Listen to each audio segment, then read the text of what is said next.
कुछ समय बीतने के बाद नंद बाबा को अचानक ध्यान आया। क्या? बोले, अरे पहले के लोगों के यहाँ जब कोई भी उत्सव मनाया जाता था, कोई भी कार्य होता था, तो जो राजा हुआ करते थे ना, तो राजाओं को कर देना पड़ता था ना, कर देना पड़ता था, टैक्स भरना पड़ता था। तो नंद बाबा को अचानक ध्यान आया कि अरे राम राम, लाला के उत्सव को मनाने में हम इतने व्यस्त हो गए कि हमें हमारे महाराज कंस का कोई ध्यान ही नहीं रहा।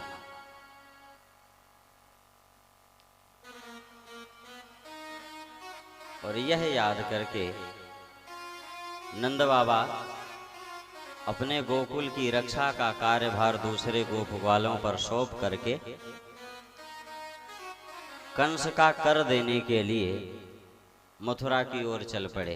सुखदेव जी महाराज कहते हैं, राजन गोपान गोकुल रक्षायाम निरूप्य मथुराम गतः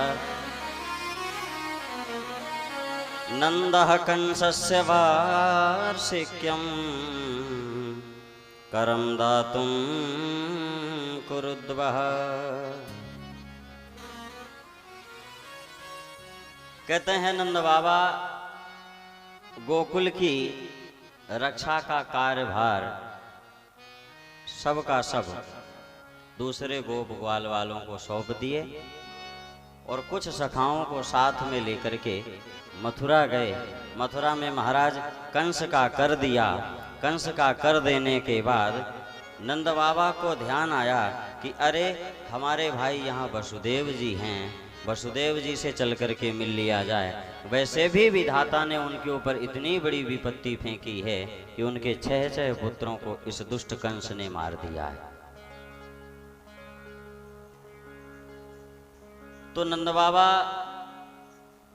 वसुदेव जी के पास जाते हैं, वसुदेव जी से मिलते हैं और नंद बाबा ने कहा कि भैया वसुदेव, देवकी के गर्भ से उत्पन्न तुम्हारे कई पुत्रों को इस दुष्ट कंस ने मार दिया है।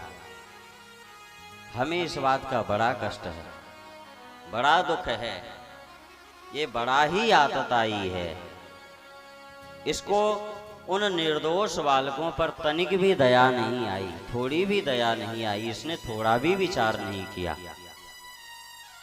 देखो, आकाशवाणी के लिए आकाशवाणी ने 8वें के लिए कहा था, तो 8वें का तो कोई पता ही रहता नहीं लगा। अब नंद बाबा क्या जाने कि भाई 8वां हमारे घर में लाला बन करके बैठा है।